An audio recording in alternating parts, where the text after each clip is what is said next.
2018 সালের নভেম্বর মাসে জন অ্যালেন চাও নামের একজন 26 বছরের আমেরিকান মিশনারি ভারতের নর্থ সেন্টিনেল আইল্যান্ডে যায়, কিন্তু এই ছেলেটি আর সেখান থেকে বেঁচে ফিরে আসতে পারেনি। কিন্তু নর্থ সেন্টিনেল আইল্যান্ডে কি এমন হয়েছিল এই ছেলেটির সাথে যে এই ছেলেটি আর সেখান থেকে বেঁচে ফিরে আসতে পারেনি? আজকের এই ভিডিওতে আমি তোমাদের সেই ঘটনাটি জানাতে চলেছি, তাই ভিডিওটি শেষ অবধি অবশ্যই দেখবে।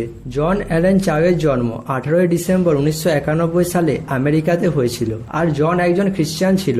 2018 সালে জন এটি ডিসাইড করে যে সে ইল্লিগালি ভাবে ভারতের নর্থ সেন্টিনেল আইল্যান্ডে যাবে। যারা নর্থ সেন্টিনেল আইল্যান্ডের সম্বন্ধে জানো না তাদের জানানোর জন্য বলে দিই, নর্থ সেন্টিনেল আইল্যান্ড হলো ভারতের আন্দামান ও নিকোবর দ্বীপপুঞ্জেরই একটি অংশ।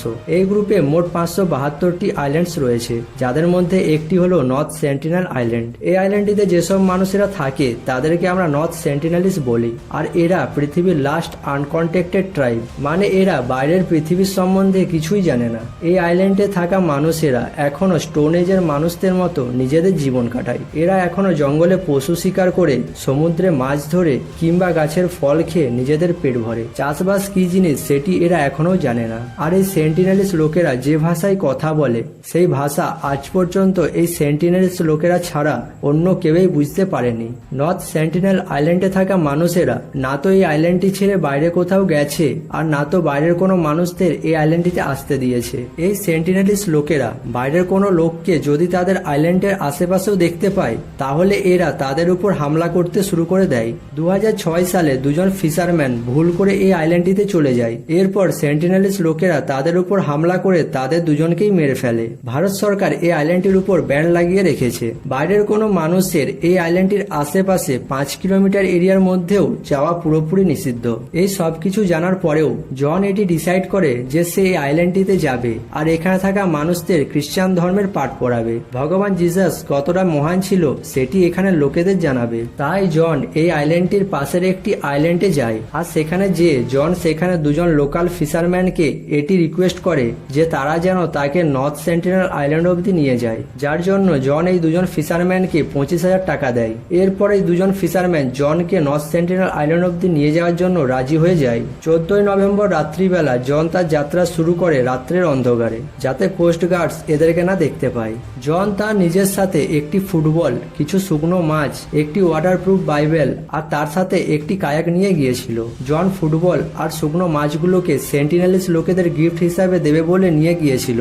এরপর 15 নভেম্বর সকালবেলা এরা যখন নর্থ সেন্টিনেল আইল্যান্ডের কাছে এসে পৌঁছয় তখন জন দুজন ফিশারম্যানকে বোর্ড নিয়ে কিনারা থেকে কিছুটা দূরেই ওয়েট করতে বলে। জন তার কায়াক নিয়ে সেখান থেকে আইল্যান্ডের দিকে একাই যেতে শুরু করে। ফিশারম্যানরা জনকে আইল্যান্ডে যেতে বারণ করে, কিন্তু জন তাদের কথা শুনেনি। জন কিনারাতে পৌঁছে সেখানে দুজন মহিলাকে দেখতে পায়। এরপর জন তার কায়াক থেকে নেমে তাদের কাছে যায় তাদের সাথে কথা বলার জন্য, কিন্তু সেখানে দুজন আরো সেন্টিনেলিস লোক চলে আসে। জন তাদের জন্য যে গিফটগুলো নিয়ে এসেছিল সেগুলোকে সে মাটিতে রেখে তাদের সাথে কথা বলার চেষ্টা করে, কিন্তু সেখানে দুজন সেন্টিনেলিস জনের দিকে এগিয়ে আসে তাকে মারার জন্য, যেটি দেখে জন ভয় পেয়ে যায় আর সেখান থেকে পালায়। এর কিছুক্ষণ পরে জন আইল্যান্ডটির উত্তর দিকে যায়, আর সেখানে জন দূর থেকেই কিছু সেন্টিনেলিস লোকদের দেখতে পায়। এই লোকগুলো জনকে দেখে চিৎকার করছিল আর কিছু বলছিল, কিন্তু এরা কেউই একে অপরের ভাষা বুঝতে পারছিল না। এরপর জন আস্তে আস্তে কিনারার সামনে গিয়ে তার কায়াক থেকে নামে। জনের সামনে একজন ছোট বাচ্চা আর একজন ইয়াং মেয়ে দাঁড়িয়েছিল।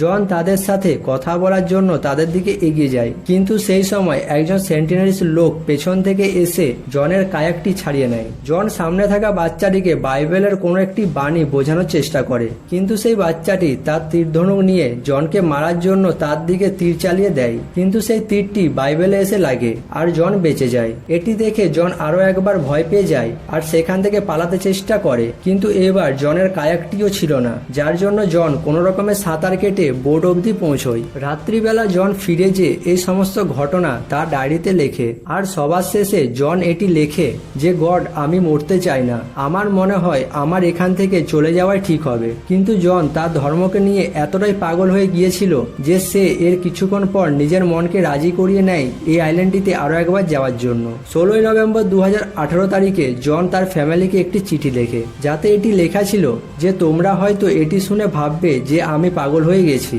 কিন্তু আমার মনে হয় যে জিজাসের কথাগুলো এই লোকগুলির কাছ অবধি পৌঁছানো প্রয়োজন, তাই আমি যদি এখানে মারা যায় তাহলে তোমরা দয়া করে এই লোকগুলোকে দোষ দেবে না। এরপর 17 নভেম্বর জন বোর্ডে করে নর্থ সেন্টিনেল আইল্যান্ডের দিকে আরো একবার যায়, কিন্তু এইবার আর জন সেখান থেকে ফিরে আসেনি। দূরে বোর্ডে বসে থাকা লোকগুলো যারা জনকে ছাড়তে গিয়েছিল তারা এটি দেখে যে সেন্টিনেলস লোকেরা কিনারাতে একটি ডেড বডিকে বালিচাপা দিচ্ছে, যা জামাটি দেখে বোর্ডে থাকা লোকগুলো এটি বুঝে যায় যে এটি জনের বডি। এই খবরটি পুলিশের কাছে অবধি পৌঁছলে পুলিশ এই ফিশারম্যান দুজনকে অ্যারেস্ট করে নেয়।